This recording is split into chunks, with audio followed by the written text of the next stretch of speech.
CH41 अंश Rathore is back. वो अपनी गन आंद्रे को दे देता है। अनामिका के मुंह से अचानक ही निकल पड़ता है अंश राठौर कहते हुए उसके कदम खुद ब खुद पीछे होने लगते हैं। उसके चेहरे पर डर और घबराहट साफ दिख रही थी। आदित्य तो खुद बहुत ज्यादा हैरान था। आखिर अंश जिंदा कैसे हो सकता है। आदित्य अनामिका एक दूसरे का चेहरा देखने लगते हैं, जैसे एक दूसरे से पूछ रहे हो ऐसा कैसे हो सकता है। अंश राठौर को तो हमने मार दिया था, फिर ऐसा कैसे हो सकता है।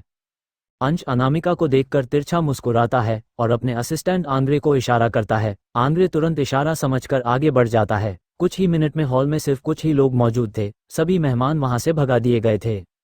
विवांश अपनी बहन को ऐसी हालत में देखकर उसके दोनों हाथ की मुठिया गुस्से में भींच जाती है। विवांश गुस्से में अंश के पास आने लगता है। तभी बॉडीगार्ड विवांश के ऊपर गन तान देते हैं। अनामिका, मिष्टी और अनन्या और भी ज्यादा घबरा जाती है। विवांश गुस्से में अपने दांत पीसते हुए अंश से बोलता है, अभी के अभी मेरे विला से बाहर निकलो। अनामिका का तुमसे कोई रिश्ता नहीं है। विवांश की बात सुनकर अंश तिरछा मुस्कुराता है और विवांश के पास आकर अपने बॉडीगार्ड को गन नीचे करने का इशारा करता है। बॉडीगार्ड तुरंत अपनी गन नीचे कर लेते हैं। अंश विवांश को इग्नोर करके अनामिका की ओर देखते हुए, अपने पति के होते हुए तुम किसी पराये मर्द के साथ एंगेजमेंट कर रही हो और मुझे बुलाया भी नहीं, ये तो गलत बात है। आखिर मुझे पूरा हक है अपनी वाइफ की एंगेजमेंट देखने का, कहते हुए तिरछा मुस्कुराता है। अनामिका हैरानी से अंश को देखने लगती है। वही आदित्य को तो कुछ समझ नहीं आ रहा था, लेकिन दिखावा करने के लिए आदित्य अंश के पास जाकर उसका कॉलर पकड़ने लगता है। तभी अंश गुस्से में उसके दोनों हाथों को पकड़कर गुस्से से अपने दांत पीसते हुए बोलता है, कभी ऐसी गलती मत करना वरना तू सोच भी नहीं सकते मैं तुम्हारे साथ क्या क्या कर सकता हूँ, बोलकर आदित्य को धक्का दे देता है। आदित्य लगभग गिरते गिरते बचता है। अनामिका गुस्से में अंश के पास आकर, मेरा तुमसे कोई रिश्ता नहीं है, इसीलिए यहाँ से बाहर निकलो, बोलकर जाने के लिए मुड़ती है। तभी अंश उसकी कलाई को पकड़कर अपनी तरफ खींच लेता है, जिससे अनामिका उसकी चेस्ट से लग जाती है। स्वीट हार्ट, ये तो तुम भी जानती हो मेरा तुमसे क्या रिश्ता है, कहते हुए अनामिका की कलाई को छोड़ देता है।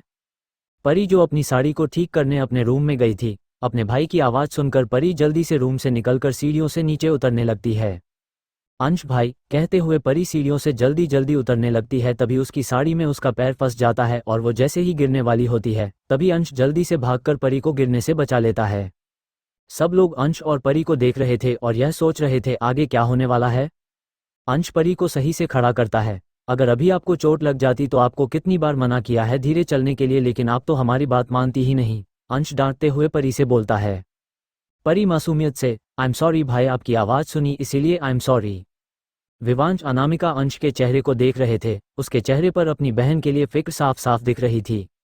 अंश परी को अपने गले से लगा लेता है। परी भी अपने भाई के गले लग जाती है। कितने सालों बाद आज वो अपने भाई से मिली थी। जहां अभी अंश के चेहरे पर फिक्र थी, वही परी के बारे में याद आते ही उसके चेहरे पर गुस्सा आ जाता है और वह परी को खुद से अलग करके विवांश के पास जाता है और आंगरे से गन लेकर विवांश के सिर पर तान देता है। परी अनामिका अच्छे से जानती है कि जब अंश को गुस्सा आता है तो वह किसी की नहीं सुनता। अंश गुस्से में अपने दांत पीसते हुए, तेरी हिम्मत कैसे हुई मेरी बहन के साथ ऐसा करने की। लेकिन विवांश के चेहरे को देखकर बिल्कुल भी ऐसा नहीं लग रहा था कि उसे डर लग रहा है, बल्कि वो मुस्कुराने लगता है। मैंने तुम्हारी बहन के साथ ऐसा किया तो तुम्हें बुरा लगा, यह वही बहन है ना, परी की तरफ इशारा करते हुए, जिसे तुमने एक खरोच भी नहीं लगने दी, लेकिन मैंने इसे ना भूलने वाला दर्द दिया है। पूछ लो जाकर अपनी बहन से मैंने उसके साथ क्या क्या किया है।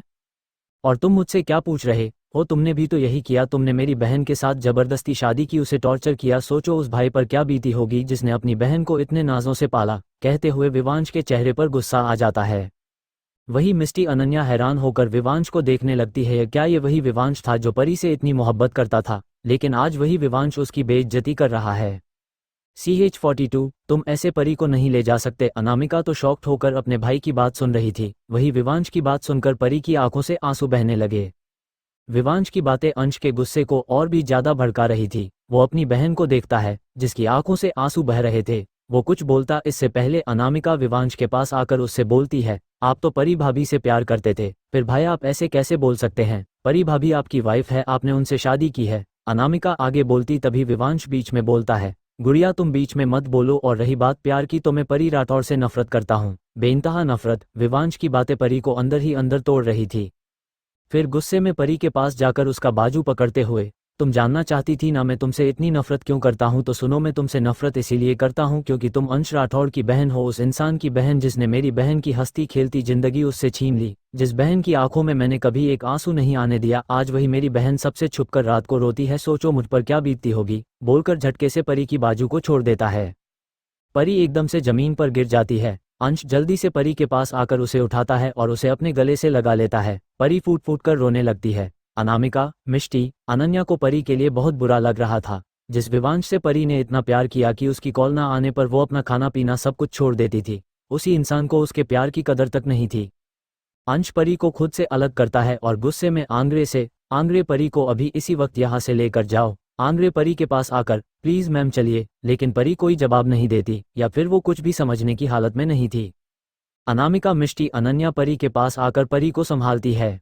अंश विवांश के ऊपर वापस से गन तानते हुए, बहुत बोल लिया तूने और बहुत सुन लिया मैंने। जिस इंसान की वजह से मेरी बहन की आंखों में आंसू आए उस इंसान को अंश राठौड़ कभी जिंदा नहीं छोड़ता। अंश की बातों से विवांश के चेहरे पर कोई एक्सप्रेशन नहीं थे।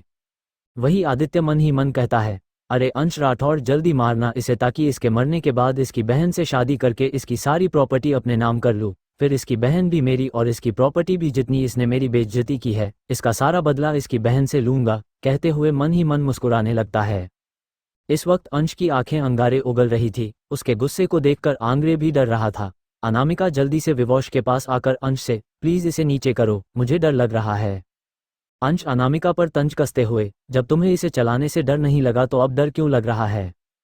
इसीलिए डर लग रहा है। और फिर गुस्से में, सामने से हट जाओ, और उसके कंधे को पकड़कर उसे धकेल देता है। इस वक्त अंश बहुत गुस्से में था। विवांश गुस्से में, तुम्हारी हिम्मत कैसे हुई मेरी बहन को धक्का देने की? मत भूलो तुम्हारी बहन अभी भी मेरी बीबी है। जितना दर्द मेरी बहन को होगा उससे कई गुना ज्यादा दर्द तुम्हारी बहन को मिलेगा। सोचो, इतनी टाइट सिक्योरिटी के बाद भी जब मैं तुम्हारी लाडली बहन को उसके हॉस्टल से किडनैप करवा सकता हूँ, उससे जबरदस्ती शादी करके उसे टॉर्चर कर सकता हूँ। भाई प्लीज चुप हो जाए। अनामिका अपने भाई के पास आकर उसको चुप कराते हुए बोलती है। अंश गुस्से में विवांश से कहता है, जस्ट शट अप। और तूने मेरी हिम्मत देखी? कहा है मैं अंश राठौड़ हूँ, जो कुछ भी कर सकता है तुझे 1 मिनट में बर्बाद कर सकता हूँ। और क्या कहा कि परी तुम्हारी वाइफ है? तो कान खोलकर सुन लो, तुम्हारा मेरी बहन से कोई रिश्ता नहीं है। इतना बोलकर गन का ट्रिगर दबाने ही वाला होता है, तभी परी जल्दी से भागकर विवांश के सामने खड़ी हो जाती है और रोते हुए अपने दोनों हाथ जोड़कर अंश से, प्लीज भाई ऐसा मत कीजिए, मैं आपके सामने हाथ जोड़ती हूँ। अंश गुस्से में आंग्रे को घूरते हुए, तुम परी को अभी तक नहीं गए? आंग्रे, सॉरी बॉस, बोलकर परी के पास आकर उसे चलने के लिए बोलता है। परी अंश का एक हाथ पकड़ लेती है। प्लीज भाई आप ऐसा कुछ नहीं करेंगे, आपको अपनी परी की कसम। अंश तुरंत विवांश के सिर से अपनी गन हटा लेता है। एक परी ही थी जिसके आगे अंश की भी नहीं चलती थी। अंश कभी भी परी की बातों को टाल नहीं सकता था। परी अंश की जिंदगी थी, वो अपनी परी के लिए किसी भी हद तक जा सकता था। अंश गुस्से में विवांश से, आज के बाद मेरी बहन का तुमसे कोई रिश्ता नहीं है, कहकर परी का हाथ पकड़ लेता है। परी विवांश को देखकर अंश से, भाई विवांश मेरे पति है, मैंने उनसे शादी की है, जो भी हुआ उसे भूल जाइए। अंश इस बार गुस्से में परी से, अब आप आगे कुछ नहीं बोलेगी, मैंने कह दिया तो कह दिया, आप मेरे साथ राठौड़ मैंशन चलेंगी, आपका अब इससे कोई रिश्ता नहीं है। कहते हुए परी का हाथ पकड़कर उसे जबरदस्ती खींचते हुए ले जाने लगता है। परी बार बार अंश से कह रही थी, भाई मेरी बात तो सुनिए। तभी पीछे से आवाज आती है, तुम ऐसे परी को नहीं ले जा सकते। आवाज सुनकर अंश के कदम रुक जाते हैं। CH-43 divorce papers. अनामिका अपने भाई की तरफ उम्मीद भरी नज़रों से देखती है, शायद उसके भाई को अपनी गलती का एहसास हो और वो परी को रोक ले। लेकिन अनामिका की उम्मीद तब टूट जाती है जब विवांश बोलता है, परी इस घर से तभी जाएगी जब तुम अनामिका को डाइवोर्स दोगे, वरना परी इस घर से कहीं नहीं जाएगी। विवांश की बात सुनकर परी मुड़कर विवांश को देखती है। क्या विवांश उससे इतनी नफरत करता है कि अब वो उसका चेहरा भी नहीं देखना चाहता? क्या कभी भी विवांश ने उससे प्यार नहीं किया था? क्या विवांश के लिए सिर्फ अनामिका मायने रखती है? उन्हें मुझसे कोई मतलब नहीं है? क्या उन्होंने मुझसे शादी सिर्फ बदले के लिए की थी? ऐसे न जाने कितने सवाल परी के मन में चल रहे थे। अनामिका विवांश से, भाई आपने मुझसे प्रॉमिस किया था कि आप परी भाभी का साथ कभी नहीं छोड़ेंगे, प्लीज आप उन्हें रोक लीजिए प्लीज। लेकिन विवांश कोई जवाब नहीं देता। अंश परी का हाथ छोड़ते हुए आंग्रे से, पेपर्स। आंग्रे तुरंत पेपर निकालकर अंश को देता है। अंश पेपर को अपने हाथ में लेकर विवांश से, मैंने डिवोर्स पेपर पर साइन कर दिए हैं, बोलकर पेपर विवांश के हाथ में थमा देता है। आदित्य अंश की डाइवोर्स की बात सुनकर बहुत खुश हो जाता है। आखिर उसने इन सब के लिए इतनी मेहनत की थी और आज वही सब बिना मेहनत के हो रहा है। अनामिका अंश को हैरानी से देखने लगती है। अंश विवांश से, मैंने तुम्हारी बहन को डिवोर्स दे दिया, अब तू चुपचाप मेरी बहन को डिवोर्स दे। कहते हुए अंश का लहजा सक जाता है। परी नम आंखों से विवांश को देखने लगती है। विवांश भी परी को देखता है। आंखों ही आंखों परी विवांश से रिक्वेस्ट कर रही थी कि वो उसे डाइवोर्स ना दे, लेकिन अगले ही पल विवांश परी से अपनी नज़र फेर लेता है और तुरंत पेन लेकर डिवोर्स के पेपर पर साइन करने लगता है। पेपर पर साइन करते वक्त विवांश की आंखों के सामने परी के साथ बिताए लम्हे एक एक करके याद आ रहे थे। थोड़ी देर बाद विवांश डिवोर्स के पेपर पर साइन कर देता है। विवांश के साइन करने के बाद अंश परी को फोर्स करके उससे भी साइन करवा लेता है। इसके बाद अनामिका भी अपने भाई के कहने पर डिवोर्स पेपर पर साइन कर देती है। उन चारों का ही अब डिवोर्स हो गया था। अंश परी को लेकर तुरंत वहां से निकल जाता है। विवांश भी सीढ़ियों से ऊपर चला जाता है। धीरे धीरे मिष्टी और अनन्या भी अपने घर के लिए निकल जाती है। अब वहां पर अनामिका और आदित्य बचे थे। आदित्य खुश होते हुए अनामिका के पास जाकर उसके कंधे पर हाथ रखता है। फाइनली तुम्हारा अंश राठौर से पीछा छूट गया। मुझे लगता है तुम्हारे भाई ने बिल्कुल सही किया उस परी राठौर के साथ। अगर मैं तुम्हारे भाई की जगह होता तो उससे भी उसके साथ बुरा करता। अनामिका झटके से आदित्य का हाथ हटाकर उसके गालों पर एक जोरदार थप्पड़ मार देती है। मुझे नहीं पता था आदित्य तुम्हारी सोच इतनी घटिया है। जो भी सब हुआ उसमें परी भाभी की क्या गलती है। विवांश भाई ने जो भी किया परी भाभी के साथ बहुत गलत किया। तुम्हें तो भाई को समझाना चाहिए, उल्टा तुम उन्हें सपोर्ट कर रहे हो। फिर तुमने और अंश राठौड़ में क्या फर्क है, बोलकर गुस्से में सीढ़ियों से ऊपर चली जाती है। आदित्य अपने गाल पर हाथ रखते हुए गुस्से में, सालों पहले यही गलती तुम्हारी बहन ने की थी, मुझे थप्पड़ मारकर, और यही गलती आज तुमने की है। अनामिका बहुत घमंड है ना खुद पर। अब देखती जाओ तुम्हारी जिंदगी को कैसे नरक बनाता हूँ जैसे तुम्हारी बहन की बनाई थी, बोलकर गुस्से में विला से बाहर चला जाता है। अंश परी को एआर विला लेकर आया था क्योंकि वह बिल्कुल नहीं चाहता था राठौड़ मैंशन में परी की हालत देखकर कोई परेशान हो। अंश परी को रूम में ले जाकर प्यार से बेड पर बिठाता है और उसका हाथ अपने हाथ में लेकर घुटनों के बल जमीन पर बैठ जाता है। आई एम सॉरी परी, मेरे होते हुए भी आपको इतना सब कुछ सहना पड़ा। मॉम से वादा किया था कि अपनी परी को एक खरोच भी नहीं लगने दूंगा, लेकिन आज मैं अपना वादा पूरा नहीं कर पाया। परी, नहीं भाई आप प्लीज खुद को दोष मत दीजिए, आपकी कोई गलती नहीं है, सारी गलती मेरी है, कहते हुए रोने लगती है। अंश तुरंत परी को अपने गले से लगा लेता है। आपकी कोई गलती नहीं है, सारी गलती उस विवांश सिंह की है, उसे उसकी गलती की सजा जरूर मिलेगी, बर्बाद कर दूंगा मैं उसे। परी, नहीं भाई ऐसा कुछ नहीं करेंगे। अंश, ओके, लेकिन आप उसे भूल जाएगी। परी, हम। अंश बेड पर बैठकर परी का सर अपनी गोद में रख लेता है और प्यार से उसे सुलाने लगता है। परी भी अपनी आंखें बंद कर लेती है। दूसरी तरफ विवांश अपने रूम में बैठा एक टक परी की फोटो को देख रहा था। आई एम सॉरी परी, मैं जानता हूँ मैंने जो भी किया तुम्हारे साथ बहुत गलत किया, मुझे तुमसे माफ़ी मांगने का भी कोई हक नहीं है, लेकिन मैं क्या करता अगर मैं तुमसे नफरत करने का दिखावा नहीं करता, तुम्हें टॉर्चर नहीं करता तो तुम मुझे कभी छोड़कर नहीं जाती। मुझे लगा था इन 5 सालों में तुम मुझे छोड़ दोगी, मुझसे दूर चली जाओगी, मुझसे नफरत करोगी, लेकिन तुमने ऐसा कुछ भी नहीं किया, बल्कि मेरी नफरत मेरे टॉर्चर को चुपचाप सहती रही। CH44 अनामिका है मुसीबत में। 2 दिन बाद VS विला। विवांश अपने काम के सिलसिले में इंडिया से बाहर जा रहा था। वैसे उसका मन तो बिल्कुल नहीं था अनामिका को छोड़कर जाने का, लेकिन अनामिका के फोर्स करने पर विवांश जा रहा था। विवांश अपने रूम में पैकिंग कर रहा था और अनामिका भी उसकी हेल्प कर रही थी। भाई आप कितने दिन बाद आओगे, अनामिका व्हाइट कलर की शर्ट देते हुए विवांश से पूछती है। विवांश शर्ट बैग में डालते हुए, यही कहीं 5 से 6 महीने लग जाएंगे। अनामिका उदास होते हुए, ठीक है भाई आप जाए। विवांश अनामिका के चेहरे को उदास देखकर, प्लीज गुड़िया साइड मत हो, तुम कहो तो मैं जाना कैंसिल कर दूं। अनामिका अपने भाई की बात सुनकर तुरंत अपने आंसू पोंछ लेती है और मुस्कुराते हुए, नहीं भाई आप आराम से जाइए, मैं ठीक हूँ, और वैसे भी आपने इस प्रोजेक्ट को पाने के कितनी मेहनत की है, प्लीज आप जाइए। विवांश, पक्का। अनामिका, हाँ भाई। विवांश, ठीक है, लेकिन अपना ख्याल रखना और बिल्कुल भी बाहर मत निकलना, और अगर कुछ चाहिए हो तो नौकर से कहकर मंगवा लेना, लेकिन तुम बिल्कुल भी बाहर मत निकलना, और अगर कोई प्रॉब्लम हो तो मुझे कॉल कर लेना, और अगर मेरा फ़ोन न लगे तो मेरे असिस्टेंट को कॉल कर लेना। विवांश किसी टीचर की तरह अनामिका को समझा रहा था, जैसे अनामिका कोई 5 साल की बच्ची हो। तभी अनामिका अपने भाई को चुप कराते हुए, बस बस बस, मुझे सब कुछ समझ आ गया, घर से बाहर नहीं जाना, अगर कुछ चाहिए हो तो सर्वेंट से कहकर मंगवा लूंगी, और प्रॉब्लम आने पर आपको कॉल कर लूंगी, और कुछ। विवांश, गुड गर्ल, और हाँ खाना टाइम पर खाना। अनामिका, जी भाई। विवांश अनामिका को गले लगाते हुए, आई एम सॉरी गुड़िया। अनामिका की आंखों से भी आंसू निकल आते हैं, लेकिन अनामिका जल्दी से अपने आंसू पोंछ लेती है और मुस्कुराते हुए, भाई आप जाइए, मैं बिल्कुल ठीक हूँ। विवांश, लेकिन अपना ख्याल रखना। अनामिका, जी भाई। तभी विवांश का फोन रिंग करता है। विवांश फोन पिक करता है, ठीक है मैं आ रहा हूँ, बोलकर फोन कट कर देता है। थोड़ी देर बाद विवांश अपनी पैकिंग करके अनामिका के साथ हाल में नीचे आ जाता है। वही उसका असिस्टेंट कार्तिक उसका इंतजार कर रहा था। कार्तिक विवांश के हाथ से उसका बैग ले लेता है। विवांश कार्तिक के साथ बाहर चला जाता है। अनामिका भी अपने रूम में चली जाती है।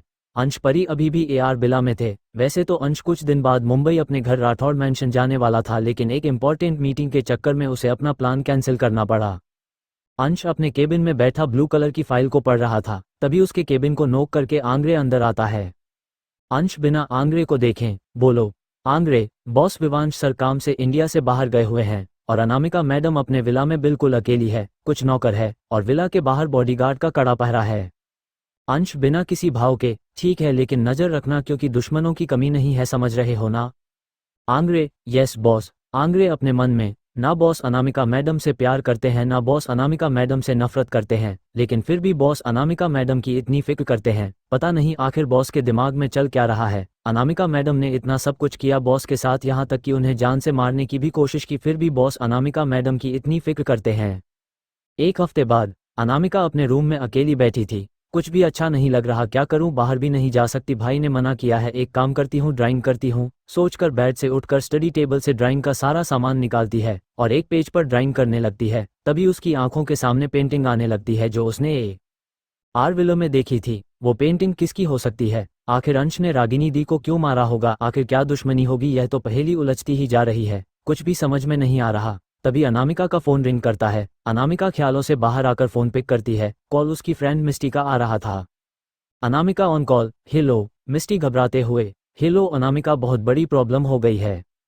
अनामिका परेशान होते हुए, क्या हुआ तुझे? मिस्टी, मैं तुझे अभी कुछ नहीं बता सकती, प्लीज तुम मुझसे जल्दी से पास वाले रेस्टोरेंट में आकर मिल। अनामिका, सॉरी पर मैं नहीं आ सकती यार, भाई ने मना किया है। मिस्टी जिद करते हुए, प्लीज अनामिका जल्दी से आकर जल्दी चली जाना, लेकिन प्लीज आ जा। अनामिका कुछ सोचते हुए, ठीक है बोलकर फोन कट कर देती है। दूसरी तरफ जिस लड़की ने अनामिका को कॉल किया था वो फोन रखकर एक लड़के से, सर मैंने आपका काम कर दिया। उस लड़की की बात सुनकर वो लड़का अपना चेहरा दिखाता है, वो कोई और नहीं आदित्य था। आदित्य उस लड़की से, गुड और यह पकड़ो अपना इनाम, कहते हुए अपनी पॉकेट से 100 के नोटों की एक मोटी गद्दी उस लड़की की तरफ उछाल देता है। लड़की जल्दी से पैसे पकड़कर वहां से निकल जाती है। आदित्य, बहुत शौक है ना थप्पड़ मारने का, अब देखना तुम्हारा क्या हाल करता हूं, बोलकर किसी राक्षस की तरह हंसने लगता है। CH45 अनामिका राठौड़ मेंशन में मिष्टी से बात करने के बाद अनामिका तुरंत अपना फोन लेकर बिना किसी को बताए ऑटो लेकर निकल जाती है। लेकिन बीच रास्ते में ऑटो खराब हो जाने से अनामिका को पैदल ही रेस्टोरेंट तक जाना पड़ा। अनामिका को बहुत ज्यादा गुस्सा आ रहा था। थोड़ी दूर पैदल चलने के बाद अनामिका रेस्टोरेंट पहुंच जाती है। अनामिका रेस्टोरेंट के अंदर जाकर देखती है तो मिष्टी उसे कहीं नहीं दिखाई देती। मुझे ये बुलाकर मैडम खुद गायब हो गई, बोलकर चारों तरफ मिष्टी को ढूंढती है और उसे कॉल भी करती है, लेकिन मिष्टी का फोन बार बार बंद आ रहा था। अनामिका गुस्से में रेस्टोरेंट से बाहर निकलकर ऑटो ढूंढने लगती है। तभी अनामिका के सामने व्हाइट कलर की गाड़ी आकर रुकती है। गाड़ी का शीशा नीचे कर गाड़ी में आगे दो बैठे आदमी अनामिका को देखते हैं। अनामिका जब उनको खुद को घूरते हुए पाती है तो गुस्से में तिल मिलाते हुए बोलती है, अनामिका क्या देख रहे हो, निकल यहाँ से, कहते हुए आगे बढ़ने लगती है। तभी गाड़ी में बैठे दो आदमी में से एक आदमी गंदी हंसी हंसते हुए बोलता है, मैडम बहुत गुस्से में हो, आप कहे तो हम आपकी हेल्प कर दे, डोंट वरी किराया नहीं लेंगे, अब इतनी खूबसूरत लड़की से किराया लेना शोभा थोड़ी ना देगा, कहते हुए हंसने लगता है। अनामिका उसका मजाक उड़ाते हुए, ओ रियली, मुझे तो पता ही नहीं था आजकल के आदमी कितने अच्छे हो गए, थैंक यू सो मच, लेकिन मुझे आपकी लिफ्ट की कोई ज़रूरत नहीं है, कहते हुए एक नज़र गुस्से में उस गुंडे को देखकर वहां से जाने लगती है। वो गुंडा गाड़ी में बैठे बाकी आदमियों से, मेरी शक्ल क्या देख रहे हो, जल्दी से जाकर उस लड़की को पकड़ो, वो लड़की बच के नहीं जानी चाहिए, कहते हुए सभी गुंडे गाड़ी से उतरकर अनामिका का पीछा करने लगते हैं। अनामिका जब उन्हें अपने पीछे आते देखती है तो और भी जोर से भागने लगती है और भागते भागते एक 60 साल की औरत से टकरा जाती है। अनामिका जल्दी से, आई एम सॉरी। उस औरत की उम्र 60 साल के करीब होगी। उस बूढ़ी औरत ने ब्लू कलर का सलवार सूट पहना हुआ था। उस औरत के बाल अभी भी काले थे और इतनी उम्र होने के बावजूद भी उस औरत के चेहरे पर अलग ही नूर था। देखने में वह औरत किसी अमीर घराने से लग रही थी। उस औरत ने गले में सोने की चैन पहन रखी थी। उस औरत के आगे पीछे उसके बॉडीगार्ड चल रहे थे। वो औरत अनामिका से, क्या हुआ बच्चा, आप इतनी जल्दी में कहाँ जा रही है? अनामिका, एक्चुअली मेरे पीछे गुंडे पड़े हुए हैं, इसीलिए मैं उनसे बचने के लिए भाग रही हूँ। तब तक वो गुंडे भी अनामिका के पीछे पीछे वहां आ जाते हैं। एक गुंडा, ए लड़की चुपचाप हमारे साथ चल, हम तुझे कुछ नहीं करेंगे। बूढ़ी औरत अनामिका को अपने पीछे कर लेती है और फिर गुंडों से, क्यों बेचारी बच्ची को तंग कर रहे हो, जितने पैसे चाहिए मुझसे ले लो। गुंडे बूढ़ी औरत से, देख बुढ़िया, इस लड़की को हमारे हवाले कर दे। बूढ़ी औरत अपने बॉडीगार्ड को कुछ इशारा करती है। बॉडीगार्ड बूढ़ी औरत का इशारा समझकर उन गुंडों को आगे बढ़कर पीटने लगते हैं। थोड़ी ही देर में वो गुंडे अपनी जान बचाकर भागने लगते हैं। अनामिका बूढ़ी औरत से, थैंक यू सो मच दादी, आज अगर आप नहीं होती तो पता नहीं वो गुंडे मेरे साथ क्या करते हैं। बूढ़ी औरत अनामिका को अपने गले से लगा लेती है, अनामिका भी उनके गले से लग जाती है। थोड़ी देर बाद बूढ़ी औरत अनामिका को खुद से अलग करते हुए, आप किसके साथ रहती है और यहाँ अकेले क्या कर रही है? अनामिका, एक्चुअली दादी मैं यहाँ अकेली रहती हूँ, मेरा बड़ा भाई बिजनेस के सिलसिले में शहर से बाहर गया हुआ है, 6 महीने बाद आएगा। थैंक यू सो मच मेरी जान बचाने के लिए, अच्छा अब मैं चलती हूँ, कहते हुए अनामिका आगे बढ़ जाती है। बूढ़ी औरत अनामिका का हाथ पकड़कर उसे रोक लेती है और चिंता करते हुए, बच्चा आप अकेली कहाँ जाएंगी, और मुंबई का माहौल वैसे भी ठीक नहीं है, आप एक काम करिए अपने भाई को बता दीजिए कि आप मेरे साथ मेरे घर जा रही है, जब आपके भाई आ जाएं तो आप चली जाना। अनामिका मना करते हुए, नहीं दादी आपको मेरी वजह से परेशान होने की कोई ज़रूरत नहीं है, मैं मैनेज कर लूंगी। बूढ़ी औरत मुस्कुराते हुए, बेटा इसमें परेशान होने की कौन सी बात है, आप भी तो हमारी पोती के समान है, इसीलिए अब कोई बहस नहीं, अब आप मेरे साथ मेरे घर चलेगी। अनामिका, लेकिन बूढ़ी औरत जिद करते हुए, लेकिन कुछ नहीं। आखिरकार अनामिका मान जाती है और बूढ़ी औरत के साथ उसकी गाड़ी में बैठकर उसके घर के लिए निकल जाती है। कुछ घंटों बाद गाड़ी बड़े से घर के सामने आकर रुकती है। अनामिका और बूढ़ी औरत गाड़ी से उतरती है। घर के बाहर खूबसूरत गार्डन था, गार्डन में कई तरह के फूल लगे हुए थे और साथ में बीचों बीच फव्वारा लगा हुआ था जिससे पानी निकल रहा था, और तुलसी का पौधा भी लगा हुआ था। घर काफी बड़ा और खूबसूरत था और घर के बाहर नेम प्लेट पर राठौड़ मेंशन लिखा हुआ था, जो कि अनामिका ने बिल्कुल ही नहीं देखा। बूढ़ी औरत अनामिका को घर के अंदर लेकर आती है। पूरा राठौर मैंशन व्हाइट कलर का था। हॉल में ब्लू कलर के बड़े बड़े सोफे पड़े हुए थे और उन सोफों के बीच बड़ी सी मेज, सामने डाइनिंग टेबल थी और बहुत बड़ा मंदिर बना हुआ था जिसमें कृष्ण भगवान की मूर्ति थी। पूरा घर काफी महंगी चीजों से सजा हुआ था और सबसे खास बात, हर जगह पेंटिंग लगी हुई थी जो अनामिका को थोड़ी अजीब लग रही थी। ऊपर जाने के लिए 2 सीढ़ियां बनी हुई थी, नीचे सिर्फ एक रूम बना हुआ था। अनामिका को कुछ ज्यादा हैरानी नहीं हुई क्योंकि अनामिका भी रिच फैमिली से बिलोंग करती थी। बूढ़ी औरत नौकर से कहकर सबको बुलाती है। थोड़ी देर बाद सब लोग आकर खड़े हो जाते हैं। आइए मैं आप लोगों को मिलाती हूँ राठौर फैमिली से। निर्मला राठौर, राठौर फैमिली की मुखिया। इनकी बात कोई नहीं टालता। इनके पति नहीं है, इनके 2 बेटे हैं, बड़े बेटे अविनाश राठौर और छोटे बेटे प्रदीप राठौर। अविनाश की बीवी ज्योति सालों पहले एक्सीडेंट में मर गई थी, इसीलिए अविनाश ने मीरा के साथ दूसरी शादी कर ली। प्रदीप राठौर की बीबी अवंतिका राठौर है जो बहुत ही शातिर और चालाक है। अविनाश के 3 बच्चे हैं, अंश, अबीर और परी। इनसे तो आप लोग मिल ही चुके हैं। प्रदीप के 2 बच्चे हैं, ईशानी और आर्यन। इनके बारे में आपको आगे पता चलेगा। निर्मला जी सबसे अनामिका को मिलाते हुए बोलती हैं, ये अनामिका है, आज से यह इसी घर में रहेंगी। निर्मला की बात सुनकर सब लोग अनामिका को देखते हैं। अनामिका ने येलो कलर का टॉप और ब्लैक कलर की जीन्स पहन रखी थी, उसके बाल खुले हुए थे। मीरा, लेकिन माँ जी हम इस लड़की को जानते भी नहीं, हम इसे कैसे अपने घर में रख सकते हैं? मीरा की बात सुनकर अवंतिका भी बीच में बोल पड़ती है, जी माँ, दीदी बिल्कुल ठीक कह रही है, हम इस लड़की को जानते भी नहीं, पता नहीं कौन है, कहाँ से आई है। आर्यन जो कब से अनामिका को कब से देख रहा था, ईशानी मुस्कुराते हुए उससे पूछती है, hi bro, what are you looking at that girl? Aryan मुस्कुराते हुए अनामिका को देखकर ईशानी से, आए। ईशानी घमंड से मुस्कुराते हुए, ब्रो इतनी भी सुंदर नहीं है, वैसे तेरी एक रात के लिए काफी है, बोलते हुए बेशर्मी से आर्यन को आंख मार देती है। बदले में आर्यन भी मुस्कुरा देता है। आखिरकार सबको निर्मला जी की बात माननी ही पड़ी। अनामिका को गेस्ट रूम दे दिया गया और साथ ही उसे उसकी जरूरतों का सामान भी दे दिया गया। अनामिका निर्मला जी के रूम में बैठी उनसे बातें कर रही थी। निर्मला जी को अनामिका बहुत भा गई। निर्मला जी, मैं तो अपने पोते से कह कहकर थक गई कि बेटा शादी कर ले, लेकिन मेरा पोता मेरी बात सुने तो ना, उसे तो अपने काम से ही फुर्सत नहीं, 5 सालों में एक बार आता है। अनामिका नासमझी से, लेकिन दादी आपका पोता तो घर पर है और आपकी बात भी मानता है। निर्मला जी मुस्कुराते हुए, नहीं बेटा, मेरा बड़ा पोता जो एशिया में है कुछ दिनों में यहाँ आने वाला है। अनामिका, जी दादी, लेकिन वो यहाँ क्यों नहीं रहते? निर्मला जी अनामिका की बात सुनकर किसी सोच में पड़ जाती है। नहीं बेटा, ऐसी कोई बात नहीं है, मेरे पोते को अपने काम से ही फुर्सत नहीं मिलती, उसके पास तो खुद के लिए भी वक्त नहीं है। जब से उसकी माँ इस दुनिया को छोड़ कर गई है तब से उसने खुद को अपने काम में झोंक दिया। अब बेटा तुम थक गई होगी, जाकर आराम कर लो। अनामिका, जी दादी, बोलकर रूम से बाहर जाने लगती है। अनामिका गेस्ट रूम की तरफ जा ही रही थी तभी कोई अचानक से अनामिका का हाथ पकड़ लेता है। अनामिका पीछे मुड़कर देखती है तो आर्यन ने उसका हाथ पकड़ा हुआ था। आर्यन बेशर्मी से मुस्कुराते हुए, हेलो ब्यूटीफुल, कहाँ जा रही हो? गेस्ट रूम में। अनामिका, जी हाँ, और प्लीज मेरा हाथ छोड़िए, कहते हुए अपना हाथ छुड़ाने लगती है। आर्यन अनामिका को कोशिश करता देखकर मुस्कुरा देता है और उसे कमर से पकड़कर अपने करीब कर लेता है। तुम जैसी लड़कियां पैसों के लिए बड़े घर को ढूंढती हो, चलो मैंने तुम्हें ऑफर दिया, मेरे साथ एक रात बिता लो, तुम्हें मुंह मांगी कीमत दूंगा, कहते हुए अनामिका के चेहरे को छूने लगता है। अनामिका के सब्र का बांध टूट जाता है। यह क्या बदतमीजी है, मुझे छोड़िए वरना मैं चिल्लाकर सबको बुला दूंगी। आर्यन बेशर्मी से मुस्कुराते हुए, जिसको बुलाना है शौक से बुलाओ, फिर मैं भी सबको बोल दूंगा कि तुम मेरे साथ जबरदस्ती कर रही थी और मुझे एक रात सोने का ऑफर भी दे रही थी, सब लोग मेरी बात पर यकीन कर लेंगे। अनामिका हैरानी से आर्यन को देखने लगती है और गुस्से में खुद को छुड़ाकर एक जोरदार थप्पड़ आर्यन के गाल पर मार देती है। मुझे नहीं पता था इतने बड़े घर में रहने वालों की सोच इतनी छोटी हो सकती है। फॉर योर काइंड इन्फॉर्मेशन, मुझे कमजोर समझने की गलती बिल्कुल भी मत करना, क्योंकि मैं आग हूँ और अगर आग से खेलने की कोशिश करोगे तो जल जाओगे, इसीलिए बी केयरफुल, बोलकर अनामिका गेस्ट रूम में चली जाती है। आर्यन अपनी गाल पर हाथ रखते हुए, तुम्हें ये थप्पड़ बहुत भारी पड़ेगा, अगर मैंने भी तुम्हें तुम्हारी औकात नहीं दिखाई तो मेरा नाम भी आर्यन राठौड़ नहीं। सुबह का वक्त, पिंक कलर का फ्रॉक सूट पहने अनामिका भगवान की पूजा कर रही थी और साथ ही बहुत प्यारा और मीठा भगवान का भजन भी गा रही थी।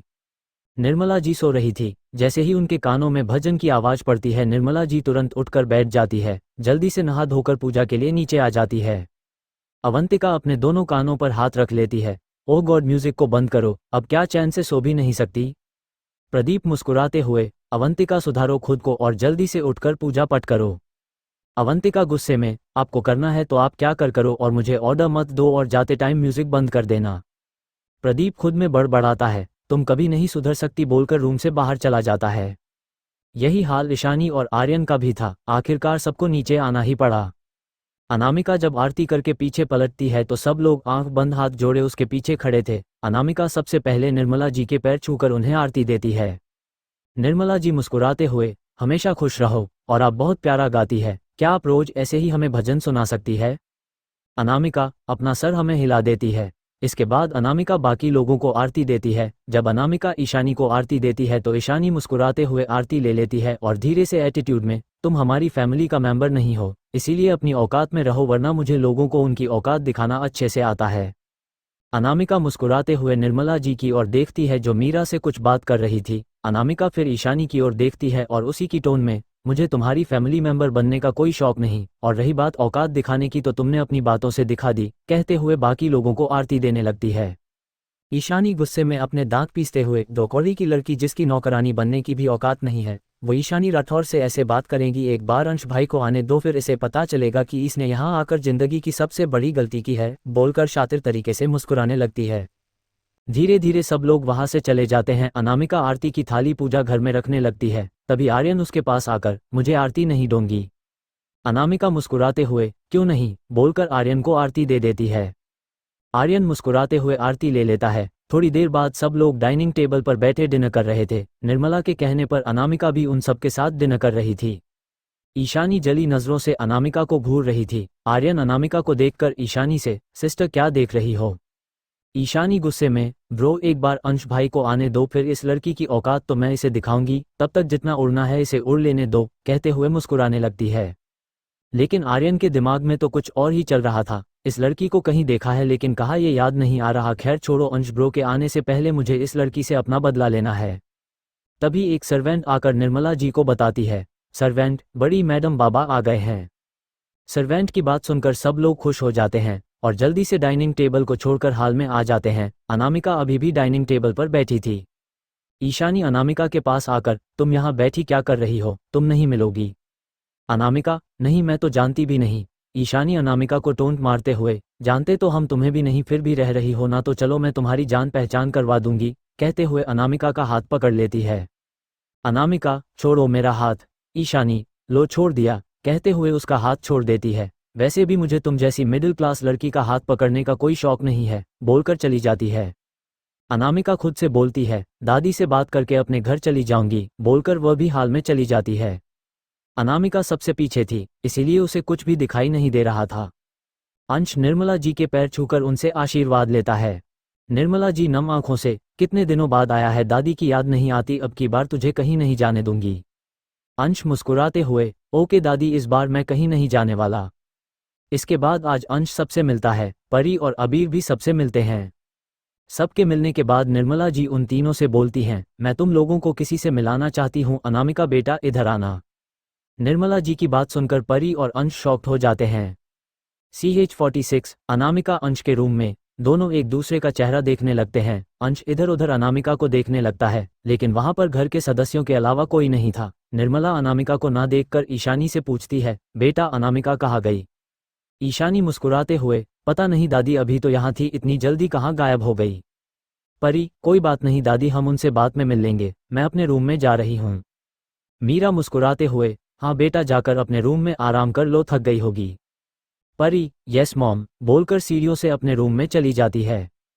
वही अनामिका ने जब अंश को देखा तभी वो जल्दी से गेस्ट रूम में भाग आई और अब अनामिका गेस्ट रूम में बेचैनी से इधर उधर टहल रही थी। इससे पहले अंश मुझे देखे, मुझे कैसे भी करके यहाँ से भाग जाना चाहिए। और अगर भाई को पता चल गया कि मैं अंश के घर पर हूँ, नहीं नहीं, इससे पहले कोई गड़बड़ हो मैं यहाँ से चली जाऊंगी, बोलकर चुपके से गेस्ट रूम से बाहर निकलकर देखने लगती है। अनामिका चुपके चुपके गेस्ट रूम से निकलकर 10-12 कदम चलती ही है, तभी उसे अपने पीछे किसी के कदमों की आहट सुनाई देती है। अनामिका जल्दी से पलट कर देखती है तो कानों पर फोन लगाए अंश उसी की तरफ आ रहा था। ओह गॉड, ये तो इधर ही आ रहा है, क्या करूँ, कहाँ जाऊँ, कुछ सोच अनामिका कुछ सोच, इससे पहले अंश तुझे देखे कुछ सोच। तभी अनामिका को एक खाली रूम दिखाई देता है और अनामिका बिना कुछ सोचे समझे जल्दी से उस रूम के अंदर घुस जाती है। अंश फोन पर आंग्रे से बात कर रहा था और शायद किसी बात पर गुस्सा भी था। वॉट, ऐसा कैसे हो सकता है, जल्दी से ढूंढो उसे, कहकर फोन कट कर देता है और रूम का दरवाजा खोलकर रूम के अंदर चला जाता है। पूरा रूम ब्लैक और ब्लू के कॉम्बिनेशन में सजा हुआ था। रूम में अलग अलग प्रकार की महंगी से महंगी पेंटिंग लगी थी और साथ ही दीवार पर अंश की बहुत बड़ी तस्वीर लगी हुई थी। बीचों बीच किंग साइज बेड था। अंश पूरे रूम को देखता है, उसका रूम अभी भी बिल्कुल वैसा ही था। अंश आकर सोफे पर अपनी दोनों आंखें बंद करके बैठ जाता है। वही कोई सोफे के कोने वाले साइड में बैठा अपनी जान की सलामती मना रहा था या फिर मना रही थी। अनामिका, प्लीज भगवान जी इस घर से निकाल दीजिए, कहाँ आकर फंस गई, पहले इसी के घर में और अब इसके रूम में, प्लीज भगवान कुछ तो मदद कीजिए, अगर इसने मुझे देख लिया तो बहुत बड़ी प्रॉब्लम हो जाएगी। वो बहुत धीरे धीरे भगवान से प्रे कर रही थी। शायद भगवान को भी उस पर दया आ गई और उसने उसकी मदद करने के लिए आर्यन को भेज दिया। आर्यन अंश के रूम में आकर अंश से, ब्रो आपको दादी ने नीचे बुलाया है। आर्यन की बात सुनकर अंश अपनी आंखें खोलता है। तुम चलो मैं आता हूँ, बोलकर वॉशरूम में चला जाता है। आर्यन भी उसे बताकर तुरंत उसके रूम से निकल जाता है। अनामिका धीरे से अपना सर निकाल कर देखती है तो उसे रूम में कोई नहीं दिखाई देता। शायद वॉशरूम चला गया, इससे पहले अंश निकले, मैं इसके रूम क्या इसके घर से निकल जाती हूँ, बोलकर जल्दी से चारों तरफ देखकर रूम से बाहर निकल जाती है। अनामिका भगवान को थैंक यू बोल पाए इससे पहले कोई उसका पीछे से हाथ पकड़ लेता है। उसके यूं अचानक से हाथ पकड़ने पर अनामिका डर जाती है और अपनी दोनों आंखें बंद कर लेती है। प्लीज भगवान इस बार बचा लेना, कहते हुए धीरे धीरे अपनी आंखें खोलकर पीछे मुड़ती है। उसका हाथ आर्यन ने पकड़ा था। आर्यन, तुम अंश ब्रो के रूम में चोरी छुपे क्या कर रही हो? अनामिका बहाना बनाते हुए, वो दादी ने कहा था कि उनका पोता आया है, लेकिन मैं उनसे मिल ही नहीं पाई, इसीलिए उनसे मिलने आई थी, लेकिन वह तो अपने रूम में थे ही नहीं, इसीलिए नीचे जा रही थी, कहते हुए गहरी सांस लेती है। आर्यन अनामिका को घूरते हुए, लेकिन तुम्हें देखकर तो ऐसा बिल्कुल नहीं लग रहा, सच सच बताओ वरना अभी ब्रो को बुलाकर बोल दूंगा कि तुम उनकी जासूसी कर रही हो। आर्यन की बात सुनकर अनामिका मन ही मन, इसे कैसे भी करके समझाना पड़ेगा वरना अगर इसने अंश को बता दिया तो प्रॉब्लम हो जाएगी, इसे कैसे भी करके समझाना पड़ेगा, कहते हुए कुछ सोचकर आर्यन से बोलती है, मेरा हाथ छोड़ो, मैं यहाँ कुछ भी करूँ मैं तुम्हें क्यों बताऊँ, और अगर तुम्हें यकीन नहीं तो तुम दादी से पूछ सकते हो, बोलकर अपना हाथ छुड़ाकर जल्दी से वहां से भाग जाती है। आर्यन अनामिका को जाते देखकर, कुछ तो गड़बड़ है, पता लगाना पड़ेगा वरना तुम अंश भाई को देखकर यूं अचानक से नहीं भागती, कुछ तो राज है, कहते हुए मुस्कुराता है। तभी आर्यन के कंधे पर कोई हाथ रखता है। आर्यन जल्दी से पीछे मुड़कर देखता है तो अंश उसके पीछे खड़ा था। अंश, तुम अभी यहीं हो गए नहीं? आर्यन, ब्रो मैं जा ही रहा था, बोलकर जल्दी से वहां से 9-2-11 हो जाता है और अंश भी नीचे आने लगता है। वही अनामिका निर्मला जी के रूम में उनसे बातें कर रही थी। अनामिका, दादी प्लीज मुझे मेरे घर जाने दीजिए। निर्मला जी परेशान होते हुए, क्या हुआ बेटा, तुम्हें कोई परेशानी है? अनामिका, नहीं दादी, इनफैक्ट यहाँ तो सब अच्छे हैं लेकिन मेरा मन नहीं है, प्लीज मुझे जाने दीजिए। निर्मला जी जिद करते हुए, जब सब अच्छा है तो क्या दिक्कत है, और अगर आपके भाई ने कहा हो तो आप मेरी उनसे बात करवाइए, मैं उन्हें समझा दूंगी, लेकिन आप कहीं नहीं जाएंगी। अनामिका मन ही मन, अगर नहीं गई तो अंश राठौड़ नहीं छोड़ेगा, वैसे भी परी भाभी के साथ जो भी हुआ उसके बाद तो मैं इस घर में हरगिज नहीं रह सकती, सोचते हुए निर्मला जी से बोलती है, दादी ऐसी कोई बात नहीं। तभी निर्मला जी उसकी बात बीच में काटते हुए, बेटा प्लीज मेरी खातिर इस घर में रुक जाए, अगर आपके भाई को कोई प्रॉब्लम है तो मैं उनसे बात कर लूंगी। अनामिका ने बहुत कोशिश की निर्मला जी को समझाने की, लेकिन वो नहीं मानी, आखिरकार अनामिका को रुकना ही पड़ा। अनामिका, ओके दादी, निर्मला जी खुश होते हुए, थैंक यू बेटा। अनामिका, अच्छा दादी मैं चलती हूँ। निर्मला, बेटा थोड़ी देर और रुक जाती, मेरा पोता अभी आने ही वाला है। तभी उन दोनों के कानों में अंश की आवाज़ पड़ती है। अंश, दादी आपने बुलाया। अंश की आवाज़ सुनकर अनामिका की आंखें फटी की फटी रह जाती हैं। CH47, 4 दिन बाद शादी, आखिर एक दिन में उसे कितनी और मुश्किलों का सामना करना पड़ेगा, वो यही सब सोच रही थी और अंश से बचने का आइडिया ढूंढ रही थी। अनामिका जल्दी से निर्मला जी से धीरे से बोलती है, दादी मुझे भाई को कॉल करनी है, मैं अभी आती हूँ। बोलकर धीरे धीरे रूम से निकलने लगती है। निर्मला जी अनामिका से कुछ कह पाती इससे पहले अनामिका अंश की नज़रों से बचकर उनके रूम से निकल गई और अंश में भी उस पर ध्यान नहीं दिया क्योंकि उसका पूरा ध्यान निर्मला जी पर था। अंश निर्मला जी के रूम के अंदर आकर, दादी आपने बुलाया। निर्मला जी मुस्कुराते हुए, हाँ बेटा आओ, आकर बैठो मेरे पास। अंश तुरंत निर्मला जी के पास बेड पर बैठ जाता है। निर्मला जी गहरी सांस लेकर, बेटा अब आगे क्या सोचा है तुमने, कब शादी करनी है, देख जो होना था वह हो गया, लेकिन उसकी सजा तू कब तक खुद को कब तक देता रहेगा।